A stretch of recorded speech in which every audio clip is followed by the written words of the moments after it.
Hello and welcome to the Totally Schway podcast.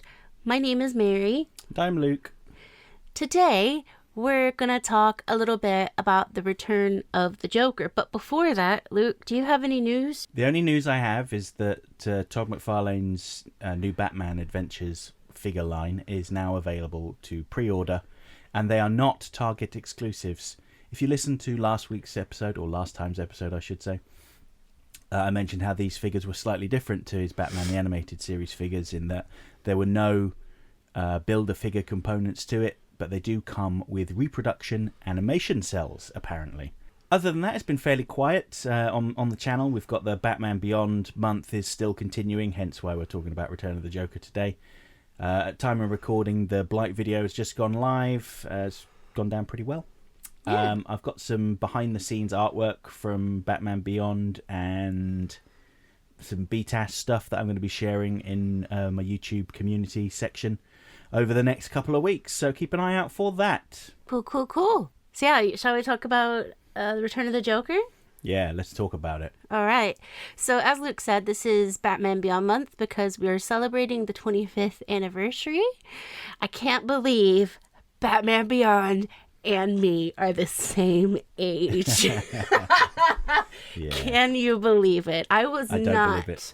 11 years old when that came out. Totally not. Maybe no, I was no, I just gave it away. I was 11 years old when that came out, but I didn't watch it until I was 21. So girl math means I can tell you whatever age I want to. I'm 25. Perpetually 25. Plus 11, but that's okay. Oh no, plus 10, not 11 yet. Anyways, we sat down and rewatched this earlier in the week, and I have to say that I'm just gonna get right into it. Okay. The PTSD of it all. Yeah, so I should add that we watched the uncensored version. That's the one that's on Max, isn't it? Yeah. I remember, sorry to kind of interrupt you a bit there, Mary, but I remember when this movie came out on VHS. Obviously, it was the censored version that was released in the UK. But I bought a bootleg VHS copy of the uncensored version from the States on eBay. This would have been in like 2000, I suppose. And it did work on my UK VHS. Is it PAL? Yeah, well, with the PAL region, yeah. But I think like blank tapes didn't have a region lock on them. No. The only problem was that the colour was... awful? Well, it was kind of flickering between black and white and actually being in colour. Ew. But it was fine. So I got to see all of the uncensored stuff that way. Mm-hmm. So you can see like my I suppose my obsession for seeking out the unseen stuff has deep roots. So how old were you then when you got that? I'd have been 14. Yeah? Yeah, 14 or 15. Yeah. 14, 15, something like that. Yeah. Yeah. I honestly, if someone, like, if there was a therapist watching this, they'd be like, oh my. Because you have Bruce's trauma. Mm-hmm. You still have Terry's trauma because that's the whole damn show is Terry's traumas over and over again. You have Drake's trauma. And then you also have Barbara. Because I know it seems like such a small role in this film, but Barbara had to go through what Bruce went through, what Drake went through, and she thought she murdered somebody, essentially. Well, she didn't save somebody. We'll put not quite the same thing as murdering someone, but yeah, I take your point. But she in the judicial system, murder. Yeah. She even says, after all this time, you think it'd get easier to talk about, but it wasn't easy. Yeah. She didn't want to talk about it. Bruce didn't want to talk about it. I was actually talking to Luke about this in the car because I had to go get Diet Coke. I don't know why you guys need to know that, but you do. I love Diet Coke. Sponsor me. I was saying that one of the talking points that I would like to bring up is that while I was watching this, and this isn't the first time I've seen it, it's like the second, third, fourth time I've seen this. But this time while I was watching it, I was like, why is Bruce acting like such a damn child? Like, he's so petulant. Like, I'm not going to talk about this. No. No. And I figured it out in my head. I mean, Luke's already kind of talked about this on I think numerous videos where Bruce is kind of stuck in that portion of his life where he still is kind of a kid. But in this particular film, I think it's worse because he's not only still living out his trauma from his parents being killed in front of him, but he's also, he's not to blame for the end of Drake's childhood, if you will, but he feels that he is the wrong in all of this. And also, I think he blames himself a little bit for Barbara as well. I mean, probably not as much as with Drake, but it was a bit worse with Drake because Drake completely, go to a psychiatric hospital, didn't he? Mm-hmm. Took over a year to recover. And it's a shame because he kind of regressed even more. Like as soon as Drake's name was mentioned, like when Terry was like, "Well, what happened?" I'm sorry, I can't do Will's voice. And it just I have to say, it got annoying. It really did. And then when you remember all of that, you're like, oh, I think I'd do the same thing, to be fair. But yeah, that was one of the talking points I wanted to bring up. But, as someone who has mental health issues and stuff like that, I'm a TikTok, Pinterest, Google, Wikipedia gal. And I can diagnose anybody, okay? I have got a diploma in Google. And Google says that PTSD can react different ways with different people, but also not just different people, but even though it's the same person, you can have different traumas from different people. And this is kind of one of those things because it's a different, oh no, I'm not going to talk about that. And you kind of hear it and oh my God, Kevin's voice, you can actually hear a difference in the, I don't want to talk about this. And then when it comes to Drake, it's like, I don't want to talk about this. And it's more of like an angry kid, if you know what I mean. Like, I'm going to stomp away. But yeah. Yeah, I mean, there's a line in there where he calls Terry a stupid kid who doesn't know what he wants. Yeah. And he's like, none of them did. And you're right there, because Batman's response to this kind of pain is to push everybody away. Because, like you said, he blames himself. He allowed Tim Drake into his life. He allowed Barbara Gordon into the crime-fighting life, even though they would have done it themselves. Oh, yeah. In Sins of the Father, you see Tim Drake's running around with a batarang already. He would have done it on his own, with or without Batman, easily. But he blames himself, and he thinks the best way to protect people is to keep them away from him. Yeah. And also to protect himself in a way is to keep people away from him, because then he won't feel that hurt and that blame. And there's a really beautiful shot in the flashback where it shows what happened to Tim Drake, where Batman's standing in front of the projector screen being shown the home video footage of the torture of Tim Drake. And the Joker reveals that he's learned Batman's secret identity. It's been revealed to him, and he just laughs at it. But the camera, the air quote camera, kind of pans around Batman, almost like the thoughts swirling around in his head. And Batman's kind of response to this shame and pain and maybe a little bit of embarrassment is to burst in through the window. And I think it's really quite telling the way he reacts to the Joker. Is he doesn't knock him out with a single punch. It's not like a tactical blow. He gives him a backhanded slap, which is, I mean, I associate backhanded slaps with signs of disrespect. It's not even worth clenching a fist. You're swatting someone away like they're a fly, showing your power and your dominance over someone. It also kind of brings to mind, again, it's kind of that dominance, that assertion, going, look how big and how strong I am, I can get rid of you with a single wave of my hand. He then punches him in the gut and then throws him across the room like he's nothing. Batman, very pointedly, rarely hits people more than he has to. Mm-hmm. And some villains, he won't hit them at all. The Joker, yeah, he does punch him. He does slap him about a bit. But he won't punch, or at least in BTAS anyway, he wouldn't punch Two-Face. He wouldn't punch the ventriloquist. He wouldn't... I don't know, I don't think he ever punched the Riddler either. So it's kind of a marked difference in how he's reacted to it. And the reason he's reacted to that is because all of that trauma, that guilt from seeing what happened to Tim, reminded him of what happened to his parents and the guilt that he feels because he survived and his parents died. He often says to himself, oh, I should have done something. But what could he have done? He was a little boy.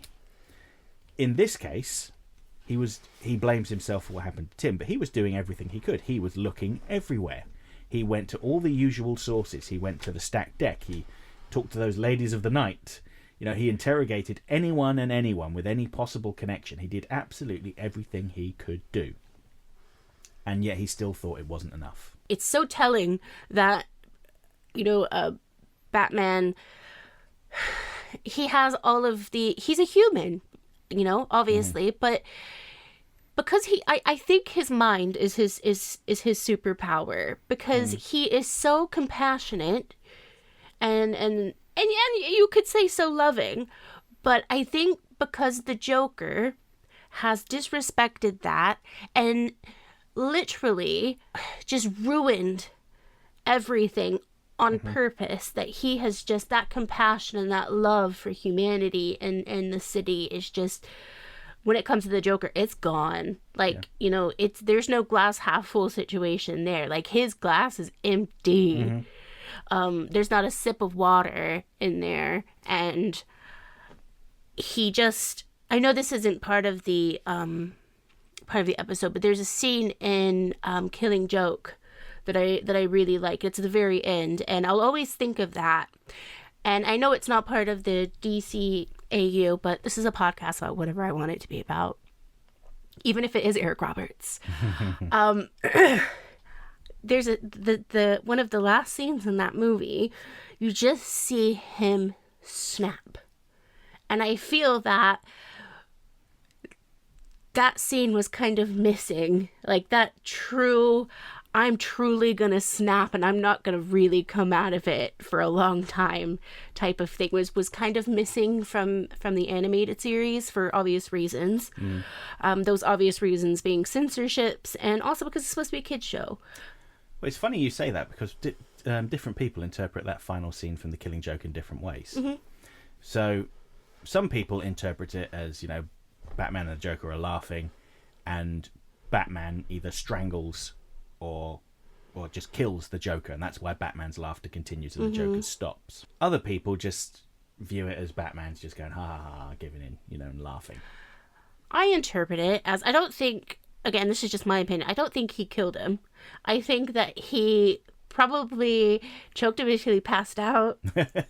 And then that's, you know, I think he's laughing because he knows he's at that point and he's letting it happen, but because Bruce's superpower is his mind, yes, he has finally snapped, but there's still that little bit of him that's like, okay, just let go, just a moment before you kill him, so he can breathe again.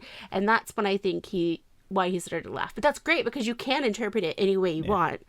But I think, again, I'm going to say it for like the 5th time today, Bruce's superpower is his mind, and he can control it how he wants. And we have seen that time and time again in the animated series and Justice League and Justice League Unlimited. And in this, to save his mind, I think is, you know, obviously he just didn't have, you know, the kid sidekicks anymore until Terry, because technically at 17 you're still a kid. Yeah, and it's interesting that you bring up The Killing Joke, because there are clear parallels between that scene where Batman is shown the footage of what the Joker does to Robin and what the Joker did in Killing Joke with Barbara Gordon. And he filmed it. Well, he took photographs and he showed Commissioner Gordon. And Commissioner Gordon was tied down to a roller coaster and forced to look at it, whereas Batman's just kind of standing there drinking it all in. Yeah. But there's another comic book that I feel influenced this backstory flashback, and that's The Death in the Family, or A Death in the Family, excuse me. And that's the famous storyline where the second Robin, Jason Todd, was murdered by the Joker. In this case, the Joker does... I mean, I would actually go as far as saying that he kills the entire Bat family, metaphorically, because they said at that point, Batman shut everyone out. Mm-hmm. After that happened, no more Robin, no more Batgirl, Nightwing was off in Bloodhaven. Bloodhaven. And then he shut himself away in Wayne Manor. Presumably shortly afterwards, he developed a new Batman costume that did not expose any of his flesh and essentially gave him superpowers like enhanced strength, the flight rocket boots, and shooting batarangs from his wrist and turning invisible and so on. But I think he's done this because he wanted to seem less human and more frightening again. I think there might have been an element of Batman feeling like he had gone too soft. And he wants to put fear back into them. You know, he wants people to be afraid of Batman again. So it's funny that the one that died in this story is the Joker, but it was his death and the events leading up to his death that just completely destroyed the Bat family and Batman. Yeah. For a good... 20, 30 years until Terry wanders into his life. And that's a nice little segue into talking about how Terry reacts to his traumas. Yeah, I think it's... Because Terry still has his mom, I think this is a big part of it as well. And he's got his little brother. I think, again, this is only my opinion, I think Terry will always react differently. Because Terry had his parents. Terry had a little brother. Because it's not just... He's not just defending the city, but he's defending the city for them. Yeah. Not because of them. Yeah. And he's young, and he's got a friendship group, and I think that's a big part of how he reacts and does things, because he isn't just doing it because somebody killed his father. Mm-hmm. He's doing it because he still has his mother. He still has his brother. He has Dana. He has Max. He has all of his friends, and he is still going on for his family. Again, I'm going to say it again, not because of his family. Yeah, there's also the fact that his traumatic incident happened when he was older. Yeah, that too. He wasn't during that key, formative part for your mind when you're between 6 and I think 9 years old, something like that. And he literally comes out and says it. I'm not the same Batman as Bruce Wayne. I'm not the same Batman as him. And the Joker, he calls it out. He goes, "You're not Batman." And he deals with things in a different way. And I think he shows Bruce that you don't have to do things the same old way. Yeah. You can do things in a different way. And that's kind of why at the end of the movie, when Tim Drake is taken to hospital and Barbara Gordon's with him, Bruce Wayne gives Terry's way a chance. And he says to him, Terry, you showed me. Yeah. I can't remember his exact words because we watched it days ago. But, he says, you are the example. You showed me that Batman is worthy because of you. Yeah. Not the other way around. Yeah. And then he goes in and goes to see Tim Drake for the first time in, 40 years probably. Mm-hmm. And they pick up exactly where they left off. Yeah. Old friends. Yeah. Well, I always thought that Bruce and Drake's relationship was a bit more than it's father-son. Yeah, it's father-son. It's father-son. Yeah, because he adopted Tim Drake, because Tim Drake was an orphan. Yeah. But let's talk about Harley. Again, Luke should always put spoilers on this, but apparently Harley's not dead. And she is the Meemaw of what are their names? The Dee twins. The Dee twins. Yeah. I say Meemaw. Never in my life would I have ever called my grandma Meemaw. She would have been like, "Excuse me, my name is Grandma," or she would have said her name, not Meemaw. Mm-hmm. She wasn't that Southern. But yeah, you briefly see Harley Quinn twice in this movie. First, you see her as past Harley, when she's in the Harley Quinn suit. And then you see her as an older Harley, Grandma Harley. Yep. And yeah, I'm glad they didn't focus on like any type of relationship in this particular film between the Joker and Harley, and it was specifically just the Drake, the Joker, the Batman, the Barbara thing, because I think that would have kind of taken away from it a little bit, because it is a story that mainly deals with kiddos, the kiddos of the Bat fam.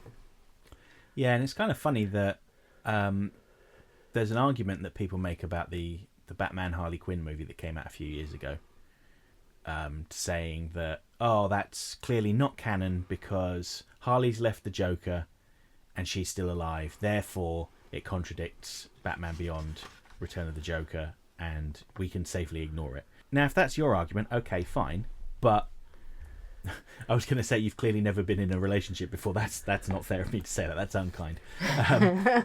If you've ever been in a relationship before, particularly a tumultuous relationship, you have on-again, off-again moments. This could just as easily have taken place prior to Return of the Joker. Yeah. In fact, I think Watchtower Database, I think they did a video where they speculated that Harley was on a Suicide Squad mission involving the Joker at the time, which would explain why she disappeared afterwards. Mission's over, she's gone.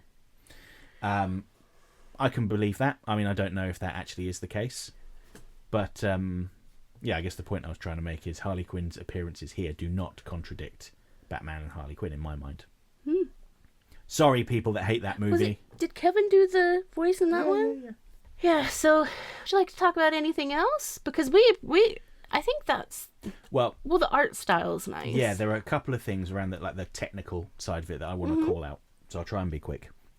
So first of all, there's a shot during the intro where Terry dives out of the factory, I guess, where the Jokers have just left, and goes through an opening, and it opens up into the city, and the city just looks so spectacular. Now, the Batman Beyond Neo Gotham always looked good, but it's never looked this good. And looking at the credits, I can see that one Mr. Ted Blackman had returned to design the backgrounds. Now, Ted Blackman designed the Batman the Animated Series Gotham City. He has returned and he has worked his same magic. Let's put it that way. Yes. And you may also notice that our Totally Schway background is taken from Batman Beyond Return of the Joker. The bit at the end where Terry's standing there and he puts on the mask. Yeah. It's funny that the way he's lit in that scene, he's got shadow over the top half of his head so that his face kind of resembles Batman's old mask. And then he pulls on his mask that covers up all of his humanity. And I feel like that was a nice visualization of the metaphor of, you could be... There's one way of doing it, the old Batman style, but this is the new Batman, his new way of doing things. And I just wanted to call out Mark Hamill's performance because... Mark! This is some of his best Joker work, and I think it's... The way he delivers his lines as the Joker. Future Joker differs from flashback Joker. It's very subtle stuff in his voice work. But the future Joker is much meaner and more frightening. Menacing, yes, that's a good word for it. And I think that's something that not a lot of people point out about Mark Hamill's Joker, is that depending on the show or the universe or whatever, it's very slightly different. Like his voice work in the Arkham games is a bit... The only word I can think of to describe it is dirtier. He's just kind of got a grubby quality to his voice. I'm gonna say something here. I'm glad that you mentioned that, because I always felt like between the animated series and when you go to that particular game trilogy, it's a trilogy, right? Yeah. It makes me actually see him as a real criminal because of his voice acting, because you feel that grit. You feel that I've seen things. I'm not just joking around here, and it's real, if that makes any sense. Whereas in the animated show, it is very, at times camp and this and this. But in the games, it's, yes, sometimes it's still a little camp. But this is just, I can believe that person has actually killed someone.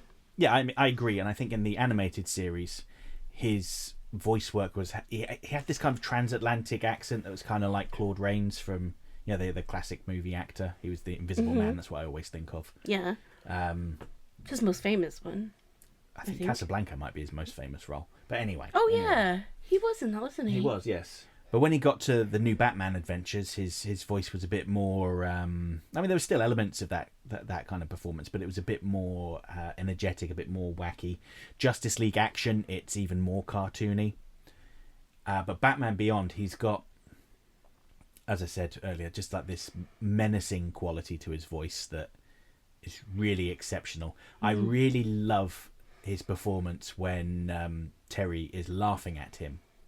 And he's like, "How dare you? You don't mock me!" Yeah. Throws a bomb at him, pins him down with a chair, and pulls his mask off and starts to choke him. Mm-hmm. And he's just unhinged. He's wonderful, absolutely great. Yeah. Wonderful Joker moment. And I just need to say this. That's probably just Mark Hamill. Jokes. I love that scene because again, it's Terry's way of Batmaning, if you will, because instead of just beating him up so badly, he just mocks him and he's like, ha ha ha ha ha. And it's funny. It's awesome. It's everything you'd want it to be. Yeah, and I think mean words hurt the Joker more than fists ever would. Sticks and stones may break my bones, but bad words, they will hurt me. Yeah, exactly. I mean, there's so much more to say about Return of the Joker, but I am doing a video about it in the future, and I don't want to spoil anything too much. Word. So perhaps we can leave it there. We're nearly half an hour in, so time to jump onto the comments, maybe. Yeah. So comments from last time's episode where we talked about our favourite episodes of Batman Beyond. Did get quite a few fairly lengthy comments, so I'll try and get through these as quickly as possible. Some comments from new people as well, like this person whose screen name is user PN7PS80N5Z. I've probably mispronounced that completely and I don't know how to say it, so I apologise in advance. But they have this wonderful comment saying, I love water. I love water too. So do I. Water's great. There's nothing nicer than a nice cool glass of water on a hot day. I drink about 4 liters, maybe 5 liters of water a day, excessively. Would you agree that that's how much I drink? Yeah, I don't think that's excessive at all. We get through loads of water. Yeah. Okay, so next comment from Mesektet. Welcome back, and apologies if I mispronounced your name then. I've said this before, my tongue is too big for my mouth, so I often trip over syllables. But anyway.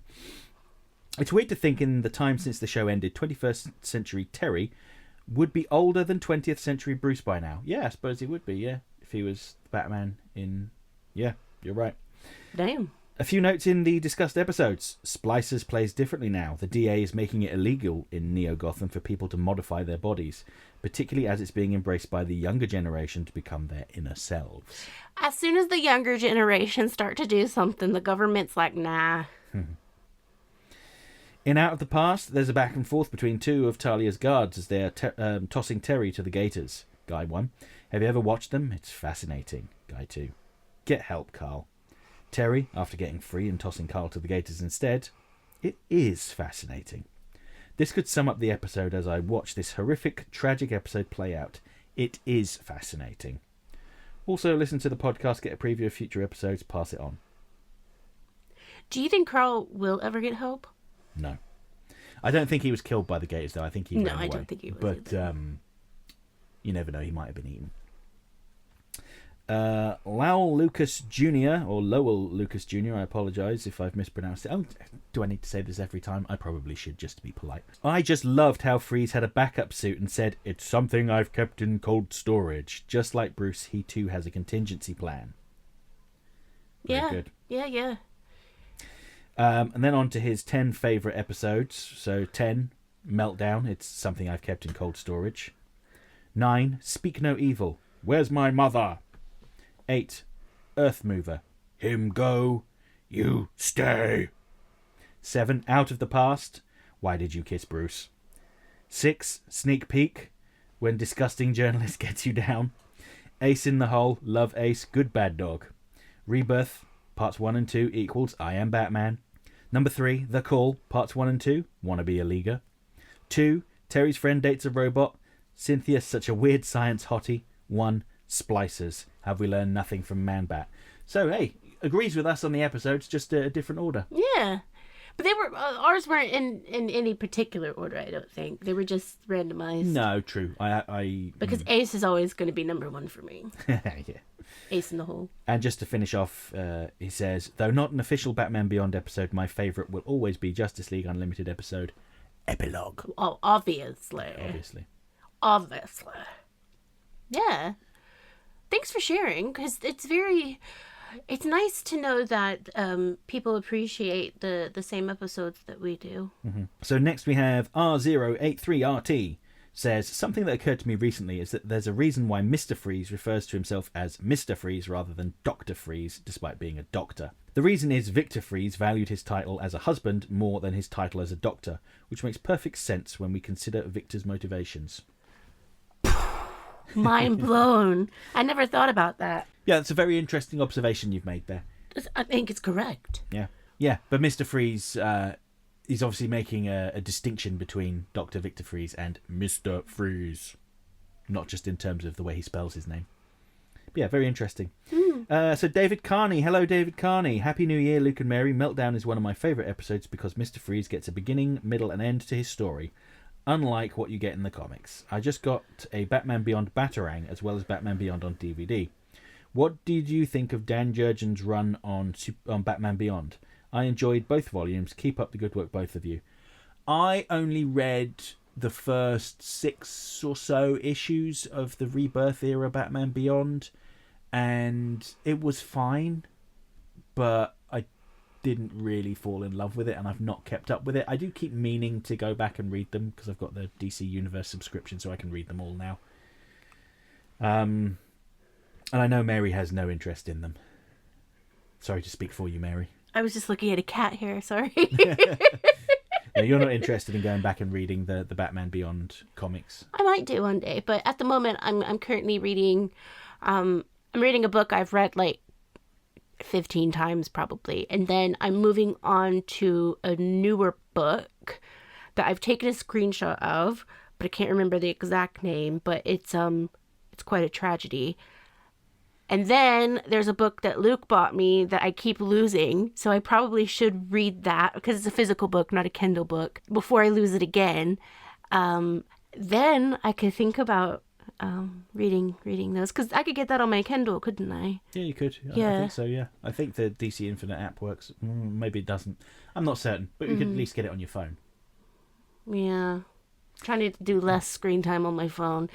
But yeah, but it doesn't matter. We'll explore. Yeah. Yeah, so kind of the problem with Batman Beyond in the mainline comics is that Terry McGinnis' story doesn't fit with their kind of established line of succession with Batman, because it's always Batman passes on the mantle to Dick Grayson or Tim Drake or Damian Wayne, and they didn't figure into the Batman Beyond animated plan. So Terry McGinnis seems kind of out of place. R083RT returns with another comment saying, something I really like about Terry McGinnis is while he isn't as serious as Bruce, he's still fairly serious in his comparison to Static and the Jokers. He's only moderately more jovial in comparison to Bruce, allowing Terry to feel appropriate for the mantle while still feeling like a different individual. Word, yes. I like that.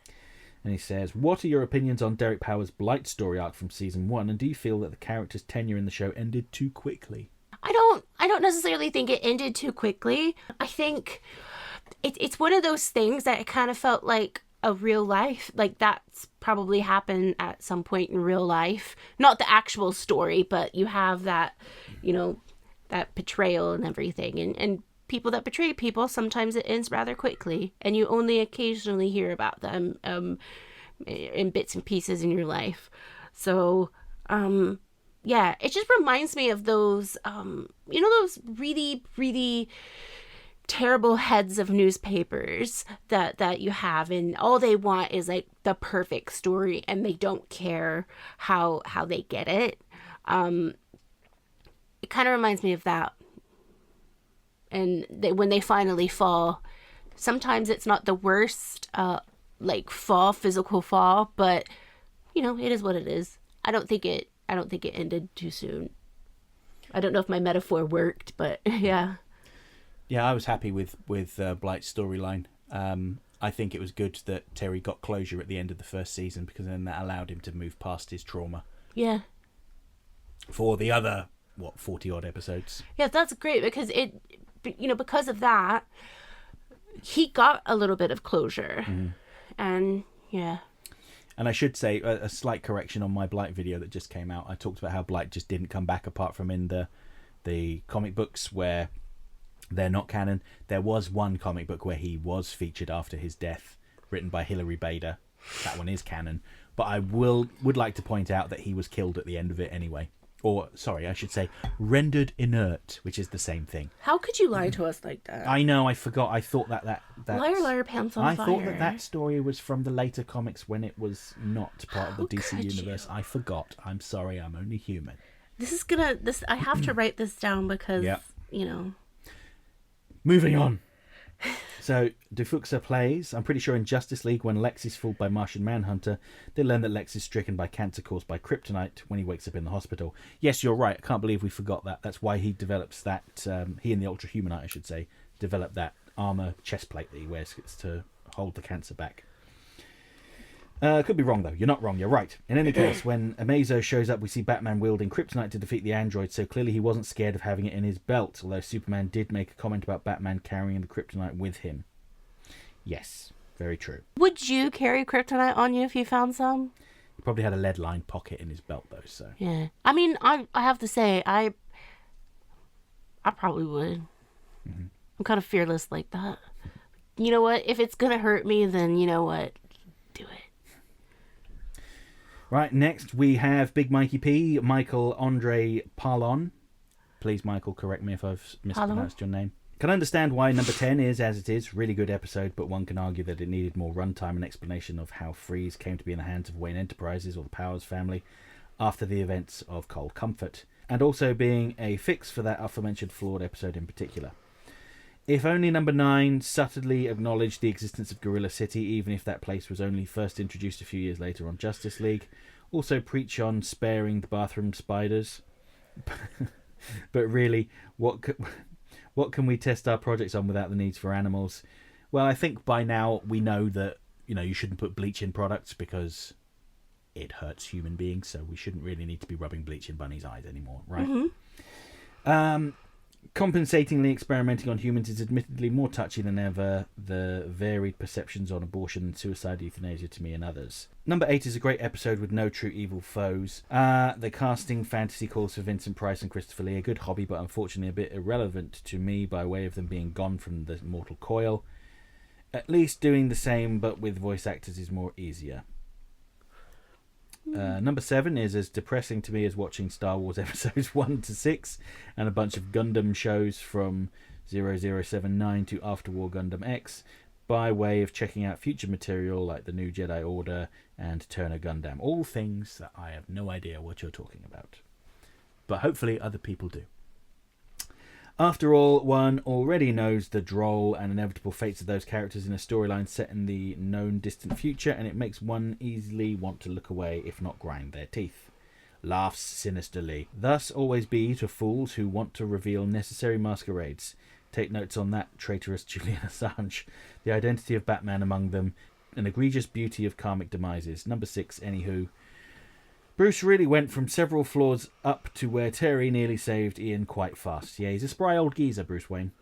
Maybe they've got some sort of hyperlift as well. Number 5, Shaw proved the past criticism of the pre-Batman Beyond DCAU not needing a Bat-Hound impressively wrong. Pity we didn't get a Streaky the Cat spotlight episode for Superman, though, and its brutal downside of the Last Son of Krypton 3-parter to have killed off Krypto the super puppy. Yes, very sad. Shame he didn't have the dog with him. Number 4 is Ultimate Peak DCAU. Would even add that I admire its 2019 prologue involving the last days of the first Batman so much I admittedly want it partially awesomely replicated in the distant future serious stakes cartoon someday, even if it's no superhero show. Number 3 should have been one fine series finale for Batman Beyond as a whole, and a memorable binging future shadowing lead up to Justice League's Secret Origins. Alas, a mandated Zeta Project crossover and the gosh darn 9/11 had to happen. So to make the also good but not exactly excellent Unmasked be that instead. I mean, there's also the fact that they weren't expecting Batman Beyond to end. They thought they were going to get more episodes and it just didn't happen. Side note, I would actually love to see a Starro iteration with the Black Mercy's illusions. Alan Moore, if not the JLU's cartoons for The Man Who Has Everything, anyone? Who knows, perhaps such a thing can happen in the works like Suicide Squad Kill the Justice League, especially if a prime target would be the emotionally scarred Harley Quinn. Fun fact about number 2, the voice actor of Howard, the titular Terry's friend, is actually the son of Mel Brooks and noted author of the zombie war novel World War Z, Max Brooks. I didn't know that. I was expecting the non-remake The Stepford Wives, not Weird Science. Ha ha ha ha. Number 1 is also a neat episode, but I don't think it was very special to me for some reason. Anyhow, they really should have made Joyride the air date premiere for Season 2. Now that was a more relevant story to me due to being an Air Force cautionary on nuclear supercraft being stolen by kid terrorists, inspired by a long-dead evil clown. Bonus, since the female military project head assisting Batman is voiced by Wendy Malick, whom Disney animator fans known as Patch's wife Chicha from The Emperor's New Groove, and Edelyn Clawthorne from The Owl House. I've never seen The Emperor's New Groove. Neither have I. Chimera is actually pronounced Chimera in that episode for whatever reason. I can see that. Yeah. I can see that. Tomato, tomato, right? Yeah. I rather prefer mind transference on a cloned body over plastic surgery. Perhaps I might want to create a story about an unconditionally paragonic, multi-powered magical girl ace operative who was once a well-meaning but sickly muggle kid fanboy. Yep, she was a he.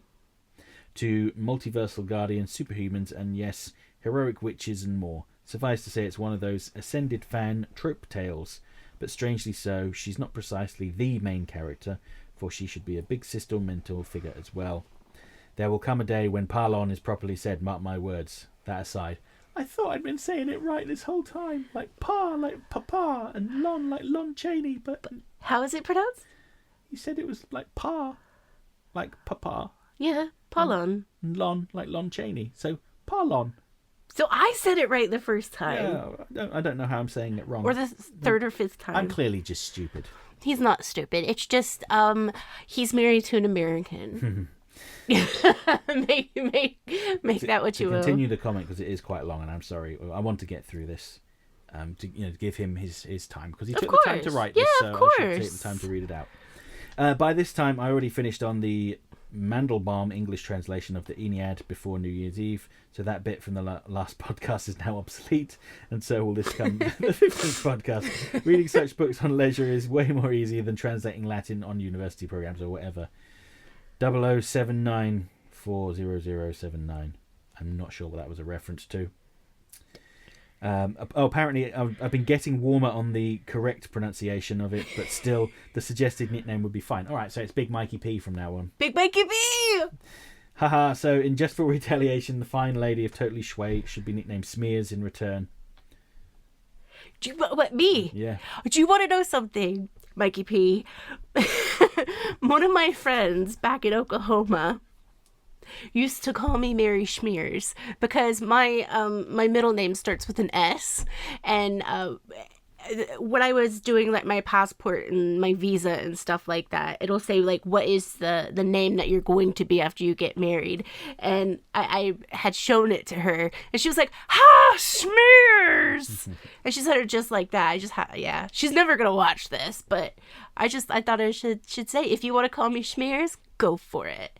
There's nothing that you could call me that could make me cry that I haven't already been called. But yeah, Mary Schmears. The good man has already gotten the anagrammic title of SL. Yes, I do. Never fear, Smears and SL. I only watch dubbed movies when they're animated and done with superlative scripts, especially with titles like Princess Mononoke. What can I say? English voice acting has spoiled me. But I would also admit I still enjoy Patlabor, Mushishi, and Girls und Panzer on Japanese. Live action like Das Boot, Ran, and Kung Fu Hustle will stay subbed.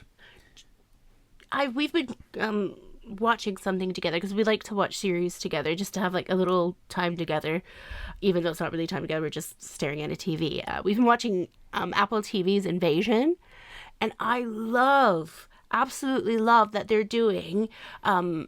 There's bits where there are people in America and people in Japan and la-di-da-di-da. They're actually using the languages from those countries. Mm-hmm. And I find that incredibly beautiful because you're not just having some, Japanese person or some Kurdish person speaking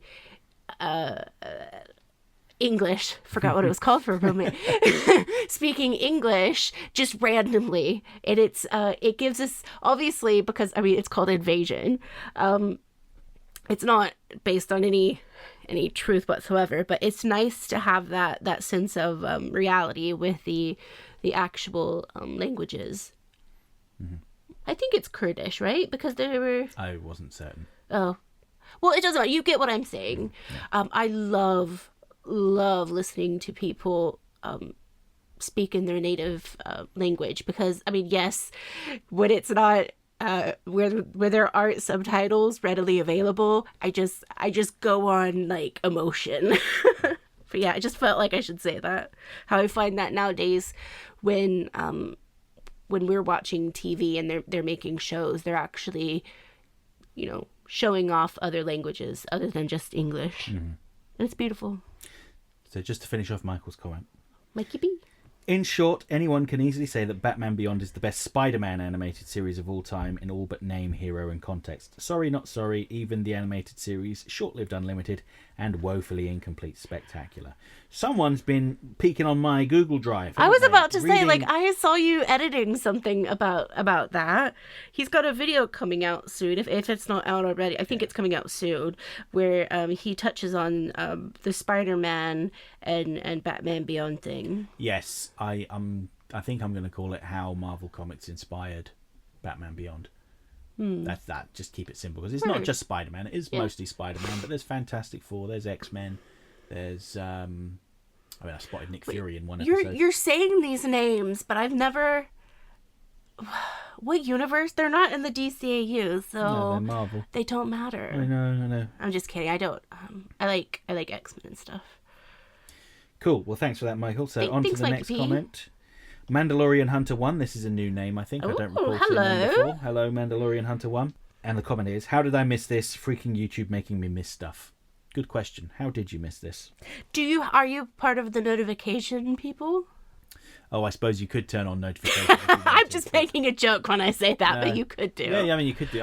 Looking at my analytics, I think it's about 15% of people that are subscribed turn on notifications, which surprises me because I never use notifications on YouTube. I don't really look at my subscriptions that much anymore because I just look at the... For You section. Yeah. Cool. Yeah. So RDP16 Rules returns and says, hello, Luke and Mary. How's it going? Hey. I truly enjoyed your Christmas episode. My own Christmas celebration kept me busy, so I didn't get to comment on that one. Is it just me, or does the Kent family Christmas look fun and comforting? Yes. Part of me wanted to see Jean go to more family events. Now on to Batman Beyond. Obviously, praise goes to Kevin Conroy for playing the character he made famous decades older and wiser. That said, props to Will Friedle for stepping up and playing Terry with no clear direction for what he should do. Just play a teen. Terry rides a fine line between snark and sincerity and is as funny as Dick Grayson when he wants to be. Cool suit, cool friends, and the coolest job ever made Terry into an instant life goals as a kid. Admittedly, I do need to do a rewatch of the series. It's been too long since I've seen so many of these episodes. That said, I'm in the process of a first-time watch of a classic show that has nothing to do with DC, Twin Peaks. Oh, I've seen some of that, but I've not actually watched all of it, so I would not be able to tell you what the actual storyline was. Yeah, funnily enough, I watched the movie Fire Walk with Me, and I had no idea what was going on.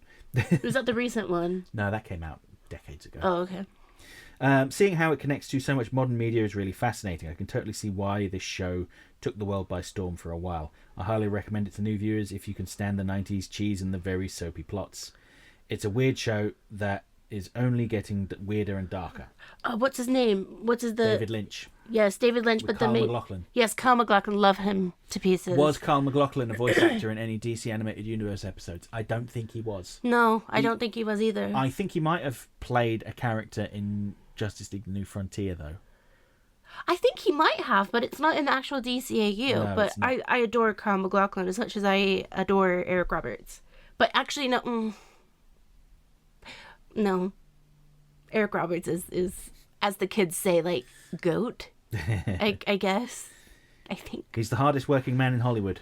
You know what? I think he might end up getting a Guinness, a beer. I don't know. Here is a pint of Guinness, Eric Roberts. Yeah, here. He might get a Guinness thing, because he's been in... A world record, you mean? Yeah, world record. Yeah. 'Cause I think he's been in over 400 things. And I could be still going. mistaken. And he's still going. Yeah. Anyway, I'm so sorry to ruin your comment. I don't think you ruined it at all. So finally, here are some hashtag Totally Schway podcast questions. 1. Considering how bizarre the case in Twin Peaks is, I think it would be a worthy challenge for the world's greatest detective.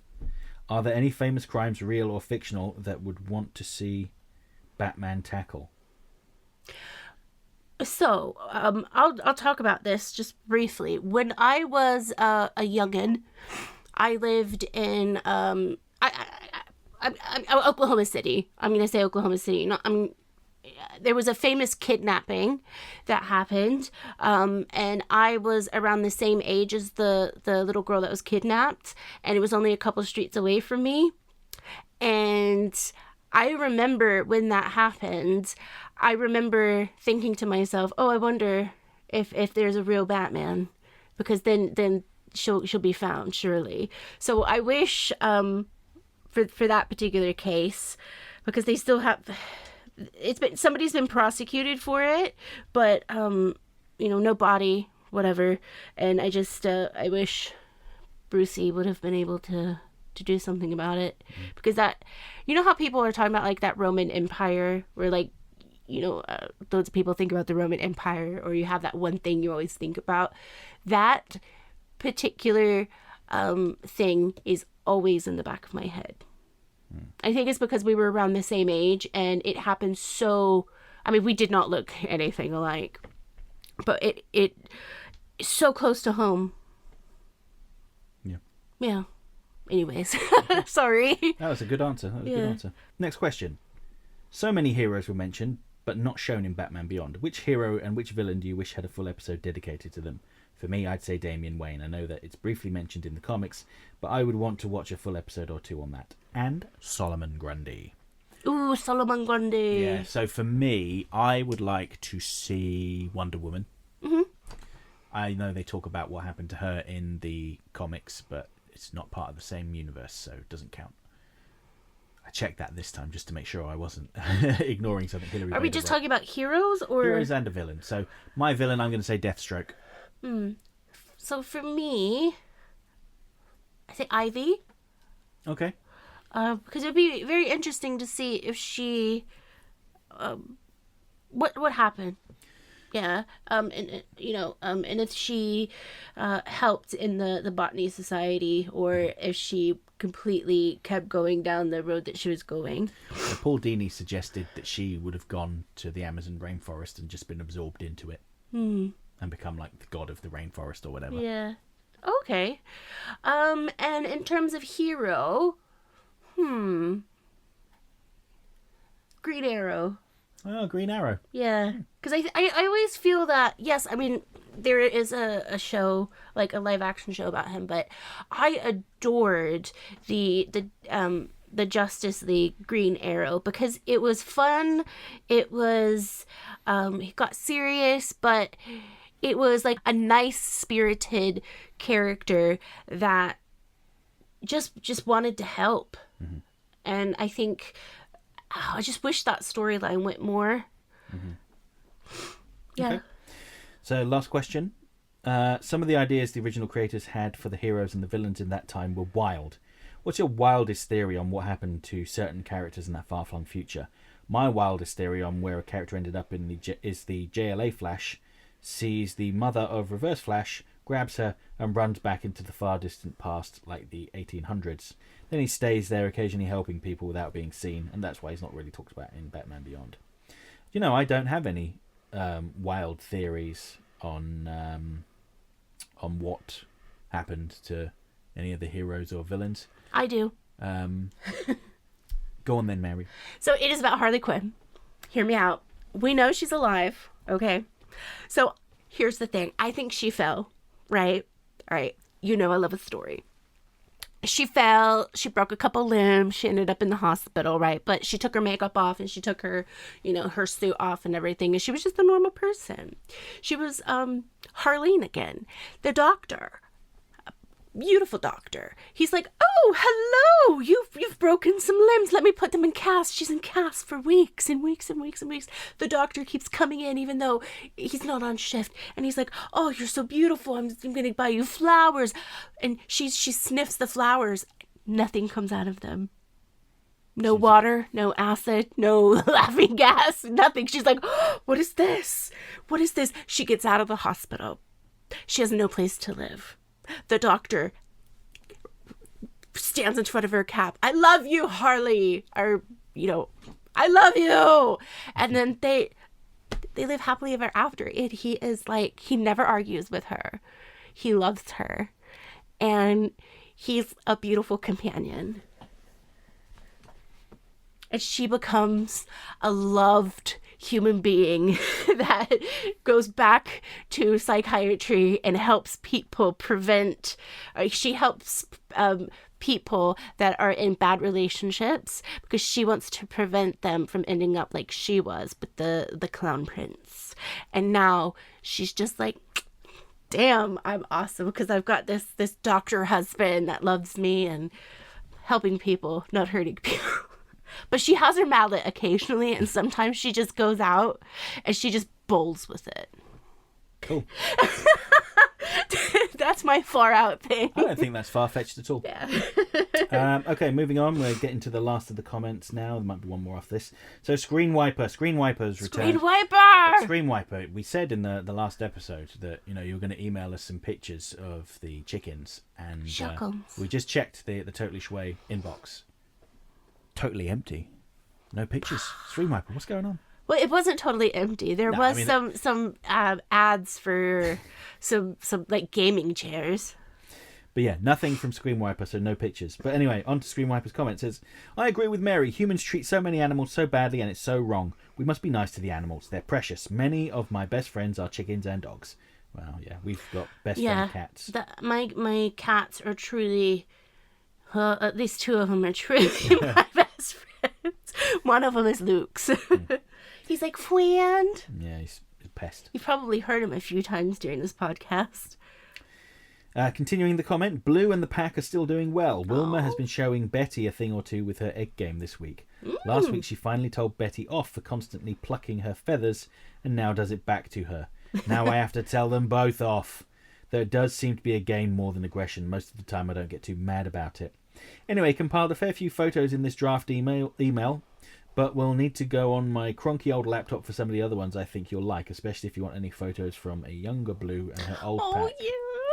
Lots of content for animal lover Mary. Each of these chickens has a full-on character arc throughout their lives, but I will try not to write too much about them all.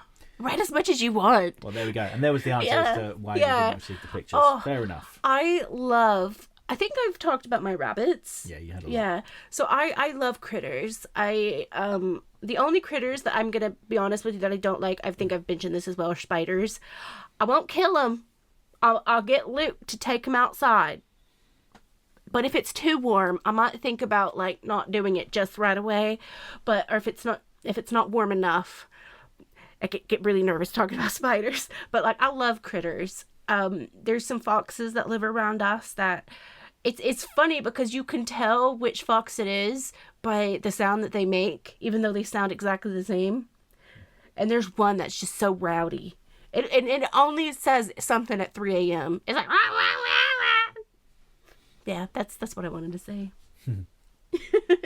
Okay, on to the last comment from Bookworm. Hello, Bookworm. Nice Hi, to see you Bookworm. again. For a live-action Batman, my ideal choice would be Mahershala Ali. I think he has the range to portray a multifaceted Batman, charming and affable, serious and intimidating, gentle and compassionate. Also, if Batman Beyond ever got a live-action adaptation, Keith David would be my choice for the elderly Bruce Wayne, because again, I think he has the range to pull off that role. Yes, Keith David has a wonderful voice. I could easily hear him shouting, "Terry, get out of there now!" Thoughts, Mary? Oh God, do I love Keith? Don't get me started. Do not get me started on how much I love that man. But Mr. Ali, I've actually spoken about him recently. Was it on this last podcast? I think so, yes. Forgive me, I've had a lot go on in the past week or two, dealing with like work things and all that. So forgive me if I forget who I'm talking about. I absolutely love his acting, and I hope that we see so much more from him. And I mean, when do I not want to see more from Keith David? Jesus, come on now. So, that's all of the questions and comments from last time. Don't forget to leave your comments and questions on this episode, and we'll read them out next time. Yeah. It's a bit of a shorter episode today. I mean, you say that. We've been recording for over an hour, and we try to get to under an hour per episode. But, so what's the next episode going to be about? Well, I don't actually know, because I've been so focused on Batman Beyond for the last, 3 or 4 weeks, and Batman Beyond month will be over by the time the next episode comes out. I have a suggestion. Make it. The love stories of the DCAU. Is that not our Valentine's Day episode? Or we could do the ladies. The ladies. The ladies of DCAU. My favorite ladies. My fair ladies. My fair ladies. Yeah, All I right, think okay. the next episode we are going to talk about our favorite ladies of the DCAU and why we love them, and maybe a few we don't like so much. Ink. Them's fighting words. Livewire. Oh, Ugh, Livewire. God, I don't like her. I like the woman that plays her, but not her. Anyways, we'll talk about this next week. I'll see y'all later. Love you. Bye.